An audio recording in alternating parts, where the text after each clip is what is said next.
Hi friends, అందరికీ ఎలా ఉన్నారు? ఇప్పుడైతే మనం కర్బూజా లోడింగ్కి అయితే వచ్చుండాము. మన వాళ్ళైతే కోస్తున్నారు కాయలు. ఇదంతా కర్బూజా తోట. ఆ బ్యాక్గ్రౌండ్లో అంతా కనపడుతుండే ఇదంతా 5 ఎకరాల బిట్ అయితే మన వాళ్ళైతే కోస్తున్నారు.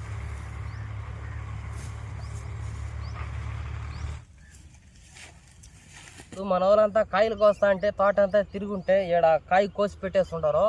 ఎందుకు కోసినారబ్బా అని అడిగితే మన వాళ్ళు చెప్పినారు, ఇప్పుడు టెస్టింగ్ కోసం అయితే కోసినారంటే దీన్ని, అంటే మన పార్టీకి చూపించినారు మా సరుకు ఎట్లా ఉన్నదో చూడండి, ఒరిజినల్ అని సూపర్గా అయితే ఉన్నది కాయ. దీని సైజు చూస్తే తినేయాలనిపిస్తుంది.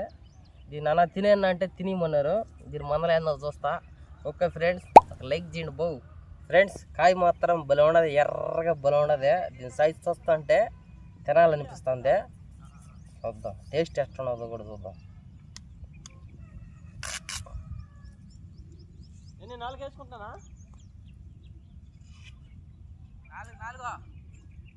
కాయ అయితే తీపి బలం ఉన్నది, తీయగా ఉన్నది బా. అయితే మనం పోయే లోడింగ్ అయితే ఒంగోలుకి. మధ్యలో మీకు అప్పుడప్పుడు అప్డేట్ ఇస్తూ ఉంటాను, మనం పోయేది ఎట్లా ఏంది కథ అనేది. ఓకే ఫ్రెండ్స్, మరైతే మరొక వీడియోలో మళ్ళీ కలుసుకుందాం. Okay bye friends. లైక్ చేయడం మాత్రం మర్చిపోకండి ప్లీజ్ ఫ్రెండ్స్.